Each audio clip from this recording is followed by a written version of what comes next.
Free tater tots for life and more up next on Sports Bar.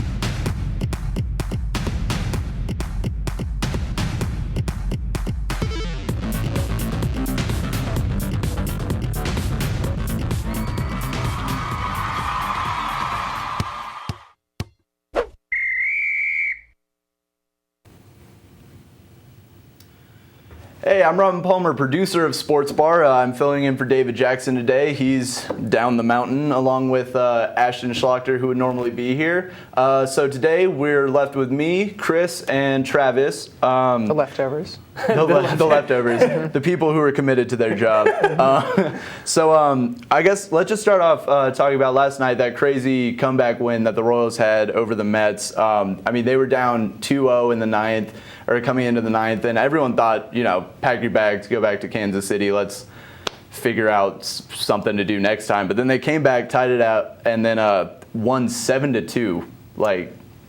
It's just one of those things. The Royals really struck me as a team this year that fate just seemed to work out in their favor. Anytime they needed an error, anytime they needed a hit, it just happened to work out. And there are sometimes, I think, in sports, there are things you just can't account for. And sometimes there are teams of destiny. And, I think that last year, all the buildup that happened, they got to the World Series and they fell a little bit short to the Giants, who just can't be beat, it seems like, in recent years. And finally, they were able to get over that hump and pull out a win. And you got to be happy for Kansas City. I've got a lot of Mets fans that are my friends that are pretty upset about the outcome. But overall, if it's going to be a team, at least it's Kansas City and not a team like St. Louis, who seems to be in it every year. Yeah, who perpetually wins. Close. Yeah, winning all the time.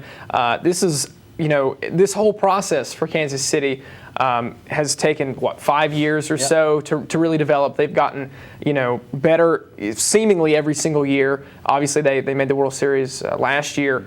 And the growth of the franchise is nice. Rooting for teams like in a Charlotte market, it's nice for me to see Kansas City win a major sports title. Anytime a small market or smaller market wins, it's always a good day because it shows that no matter where you are in this country, you can still, put together a team and have the money to spend to put together a team to really get you over the hump. Well, it's sort of like when the Panthers went to the Super Bowl against the New England Patriots back in the day. It's just this sort of threw it together, was let's go out there and do it. And it's not so much, there is skill involved, but when you have that drive, that's what happened in this one is at the end, everyone was like, all right, well, it's over, but they had the drive, they kept going. And it's really, it comes down to determination. It comes down to how much effort you're actually going to put into it. And that's what a lot of people don't get. Not every team's going to have that LeBron James or something on there, but you don't need him to win. It's been proven because he's lost. And teams like Kansas City have to turn to places like the draft, all the time, or at least picking up guys when they're young, before people really exactly know what they have. Guys who maybe don't have a ton of hype, and then really develop those players into guys like Lorenzo Cain, who are some of the best players in the whole series. So I'm hoping that's what. I mentioned Charlotte again. I'm hoping that's what, say, the Charlotte Hornets can do with some of their guys and, the Panthers. You mentioned the Panthers' Super Bowl year. Guys like Steve Smith was essentially a no-name. He was very young at that point, had somewhat made his mark, but ultimately you don't think, that guy's going to have a Hall of Fame career. Well, and especially Steve Smith, that goes back to the whole determination thing. He's the scrappiest player out there. And, I think part of that comes from him coming from being a no-name to making a name out of himself, and that's sort of just what you have to do. And the Royals have been a laughingstock in baseball. I hate to say that, but any Royals fan could agree that for a long time. This is a team that perennial. Look at Zach Greinke, perfect example. Zach Greinke comes up through the Royals system. You knew he was going to be gone. The minute he started showing up, you're like, oh, there he goes. And there's this running joke that Kansas City became this minor league team among the MLB, and now that they can turn and say, look, not only did we go to the World Series one year, lose, we went all the way back and pulled it out. And it's just good for them. I'm happy for them, and I'm happy for their fans because I know what it's like to root for teams that are starved for a championship. Yeah, certainly Kansas City at one time was the I guess, well, not to hate on another franchise, but the Cleveland Browns Ooh, of absolutely. Major League Baseball. I mean, when I was young, I don't think I watched one Royals game ever. or if I did, there definitely was never a moment where a laugh wasn't involved. Yeah. I actually brought it up to someone in the building today. I said, "Yeah, so you heard about the World Series? The Royals won." He said, "Royals." I was like, "Yeah, Kansas City." He was like, "Is that a team?" Like they, Oh, God. yeah, no, Yeah. like they really did go from a no name to making a name out of themselves. Especially if you don't keep up with baseball, it's really hard to know teams like that. Like you see LA Dodgers all around. Oh, yeah. Braves. Yeah, things you like have that, your old guard of teams that Exactly. stay solid, but Now, going back to what you were saying about building up that empire, and you brought up the Hornets. So they actually finalized today that they're going to give Jeremy Lamb a contract extension, except they haven't revealed all the details of it yet. Good move, bad move? You think? Well, it's somewhat yet to be seen, but I think it's a good move because he's a guy who was very young coming into the league. Right now, he's only 23 years old. And he's a guy who, if you look at his stats, at least from a points perspective, he's gained every single year. This is a Hornets roster that, maybe unlike the one he was on in Kansas City, is not just overflowing with scoring talent. So I think he'll have room to grow in that role and and really be a contributor. I know just watching one of the Hornets' first couple games, he's been one of the only players on the floor that could consistently shoot the ball. I would say he's been one of the only players who wasn't afraid to shoot the ball. However, PJ Hairston has been out there throwing up some air balls, and hopefully PJ will get it straightened out. J.R. Smith Exactly. says, I'm just still keep looking. shooting. I'm still looking for him to round into form like he was that last year. He was at Carolina. Hopefully he can do that. Or in the D-League. He was lighting up the D-League, and then he kind of showed up to the Hornets and has been somewhat underwhelming. But that's a guy who's been getting starts lately, so we'll see how he plays out. Yeah, I like the Lamb extension, maybe if only for the fact that Lamb was a guy who struggled when he first got in the league, maybe underutilized, maybe not in the right system, something like that. And Charlotte goes out and gets him, and it's kind of this underwhelming signing. No one was really, no one was that impressed that he shows up. But one thing that I think that has gotten brushed away is the fact he and Kevin Walker won a national championship together in college. And maybe for someone who's inconsistent, as Lamb has been here and there in his career and just has yet to bud, pairing him with a guy who is a 1-2 punch was very formidable at the college level. That doesn't always translate, but it at least helps his progression to be with someone that he's comfortable working with. And you see teams do that, but I think this is one that really flew under the radar, and I don't know how many people maybe remember that. Yeah, well, I mean, I certainly think that friend aspect is very important. I mean, the big three that was in Miami with Bosh, Wade, and LeBron, outside of maybe Carmelo is probably in that group, but those three guys are some of the closest friends in all the NBA. And that whole thing came together. There wasn't really agents involved necessarily. There wasn't GMs involved. From what I understand, that came together on a group vacation where they were just kind of looking around at each other and was just like, hey guys, I think we would be pretty good together. And then, kind of brought it to the front for their agents, and, they handled the paperwork. But and they all took big pay cuts for that too. Big pay cuts big pay cuts in the sense of what they could have gotten. In retrospect, Exactly. Because, LeBron didn't get paid nearly as much as he should have. Wade didn't, Bosh didn't, but it was, for what they accomplished. They knew what they were. Well, with the way LeBron's current contract is structured, he's getting lots of money towards the end of his career. So it'll be the Kobe effect where he's getting paid way past his prime. But it is what it is, and you have to do that in the NBA. Yeah, and I mean the whole friends getting together thing. I mean, you see it in basketball, you see it in football, everything like that. And I think it really does. The team chemistry that's there. Flacco to Pitta for a while. They were roommates back in college. During the draft a few years back, Andrew Luck and Fleener both to the Colts. I mean, people know that chemistry is chemistry. Well, and it's a big learning curve. I mean, anytime you jump to pro sports, there's going to be a learning curve. And so if you can kind of soften that with a little bit of chemistry, I mean, I think it just makes sense as teams. Speaking of learning curves, Appalachian State football played Troy this week. Oh my gosh! And that was an interesting game. Appalachian did, we were able to get the win, 44-41, in a game that went into triple overtime, and had me very nervous and very sweaty in the stands. But I think the learning curve for Appalachian in this game Two things. One, we actually were able to get through a very close game. So far to this point in the season, we haven't played a close game. It's either we've been blowing other people out, or in the case of the Clemson game, we got blown out. We forget about that one. Exactly, we do. Selective memory, and that never happened.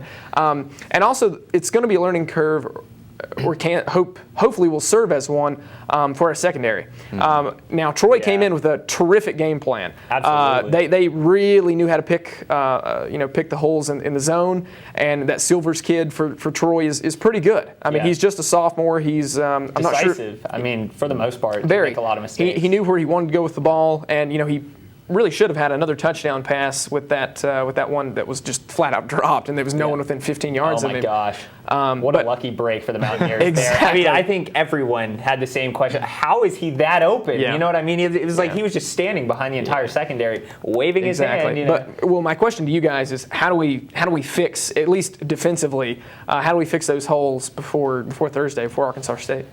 Oh gosh! I mean, I think that this is more a blip on the radar than an indication of what this defense is. I mean, I think, like you said, I think that Troy showed up with a game plan that was so perfect that App State, and it took App a long time to adjust, and I think sometimes you can't make adjustments for certain things. You just have to keep playing and doing your best to stop it, because the no huddle, I mean, it wasn't just what plays they were calling. They were calling all sorts of different stuff. I mean, the run worked well against them. When they were running out of the shotgun, they get into the no huddle, into passing out of the no huddle, and they're hitting down the middle on the outside. We weren't even on the line for a lot of those plays. Oh, no. And you could just tell, I mean, that it was wearing this team down to have to sit there and run down, and especially when it's a 40-yard completion and you've got your nose tackle streaking down the field to try to get on sides. He's not opening up with the same burst that they're used to, and it really made them uncomfortable. But I also don't think we're going to see that up-tempo of an offense again, at least not for a full game the way that they played it. Yeah. So going off of that, you mentioned, the whole that one receiver was just behind the secondary wide open. It's not just a college thing. That actually happened this past weekend in the NFL, where they were on the goal line, Colin Kaepernick and the 49ers, and it was a run play. Wide open wide receiver right down the sideline, and they ended up handing off the ball, and I believe got a safety off of it. So, I mean, it's one of those, you have to learn awareness on the field and everything like that. But while we're still on football, let's go ahead and throw it out there. Drew Brees ties the record for 7 touchdowns thrown in a game. He's up there with a lot of big names like Nick Foles. Don't even mention those two in the same breath. No, but I mean, he is up there. Nick Foles, Peyton Manning, Joe Cap, Y.A. Tittle, Blanda, Burke, Luckman. There's some pretty big names in there. But what really surprised me about the game was the Giants secondary has actually been doing decent this year. Cromartie and all them out on the field, and this was just a shootout. Drew Brees was picking them apart, and what do y'all think happened to it? Well, I think we see flashes of Drew Brees from 3 or 4 years ago all the time. I think the big thing is now with the Saints, we don't see it all the time. It is somewhat inconsistent, and he certainly doesn't have the pieces around him, that he did 3, 4, 5 years ago, even further when, they were making Super Bowl runs, they were winning 12 games a season, and looked just like a real juggernaut. So with guys like Drew Brees, even, very aged or have aged well, guys like Peyton Manning, Tom Brady. Vets. Oh, these vets of the league are always going to have games where they show you, wow, like that's the reason that guy was league MVP 6 years ago. Yeah, absolutely. I mean, it stinks for me because all the Saints receivers that for some reason I accumulate and then just keep on my bench, they finally produced, including Brandon Cooks, who I probably will never start him. I dropped him a while back. Yeah, exactly. Yeah. So back-to-back weeks, he's hurt me. But I think when you look at Brees, the offense is tailored to do this consistently. However, part of when games get this high, when it goes into a shootout like this, it's so mental because the secondary is going out there expecting that Breeze is going to go out and torch them again, Exactly. you know. And then the same things happens when if you're the Saints side. I mean, as much as we want to talk about Breeze, I mean, did Manning threw 6-2, right? I mean, if I'm not mistaken, 13 touchdown passes in a game. Well, I mean, he has Odell. Like, Yeah, I mean, but even then, I you know, Odell Beckham doesn't make an entire offense. Speaking of which, I think Odell Beckham is somewhat overrated. Oh, you think? That's a whole other story. But living off one catch, you think? yeah, I think so. He's made the catch a few times, especially in pregame workouts. Oh, he's yeah. all over Yes, it. And warm-ups. pregame, when it really counts. Well, yeah, no, but I mean, for the Saints, this isn't going to happen again this year. I can guarantee that. But at the same time, this could be something we see Breeze do again in his career, or at least get close. I mean, you just don't lose that, and a lot of it comes down to decision making too, and that's why you see the vets doing it. Yeah, and I think you could possibly see it again. You know, if he's a free agent and goes to another team who already has a group of good receivers, or one or two. I'd like to possibly see him on the Jets roster and see how that would work out. I think that might be a Drew, nice come to Buffalo. If you're listening, come to Buffalo. Drew, if you're out there. Yeah, if you're watching. So as for people getting moved around and everything, this isn't really moving around, but a lot of injuries this weekend. How are they going to affect the teams? Let's see. Le'Veon is out. That was MCL tear, I believe. Steve Smith's done. Reggie Bush slipped on the concrete. He's out with an ACL. And Lockett, I believe, is out for the season with a neck injury. And Matt Forte, if I'm not mistaken, he's at least going to be out for a while, from what I understand. Yeah, these were all season ones. But yeah, no, Forte's going to be out for a bit. It's crazy. I don't think I've seen a season with this many injuries to big name players in a while. Now, about the Lockett injury. Did y'all think it was a clean hit? Michael Bennett came out saying that he thought that what they did was bad sportsmanship. Why didn't the coach run out there? Why did they thought that it was planned? I personally, when I watched it, it was full face on. I thought it was a clean hit. Probably just jarred a bit in the wrong way. What do y'all think about that? Yeah, I don't know. I only saw this play. I wasn't watching this game, and I only saw it in slow-mo on Sports Center. So I'm not really going to cast judgment. My thing, or my issue with this is I'm glad to hear that it looks like he'll be okay. I mean, that's the kind of hit and that's the kind of injury that will threaten your life. Yeah. So having guys like that, just hearing that they're okay, certainly relieving. The Steve Smith injury, the Ravens offense wasn't necessarily going places with Steve, and without him, if they were gonna, it was gonna be him. Now. True. I mean, this year's been abysmal. I'm not exactly sure how this changes their season going forward, but being a longtime Panther fan, I hope Steve gets back on the field, and I know for a fact he'll want to come back out and play again. He will not want to go out on this kind of injury. Well, because before he said that this was probably going to be his last season, but after this, I mean, he's too much of a fighter for that. It's just not his personality. To end it early, I think he wants another full season before he retires. I mean, so if he gets, Steve, keep getting injured, keep coming back, do whatever, just stay in the league, please. I need you on my Ravens. So as for injuries and stuff go, one of the first ones that happened this season, Jordy Nelson on the Packers. They actually started off really strong, but against the Broncos, didn't look too great. Eddie Lacy, who was one of my first-round picks in fantasy, hasn't been doing anything. I thought that Nelson being out would actually help him out, get a bit more on the run game.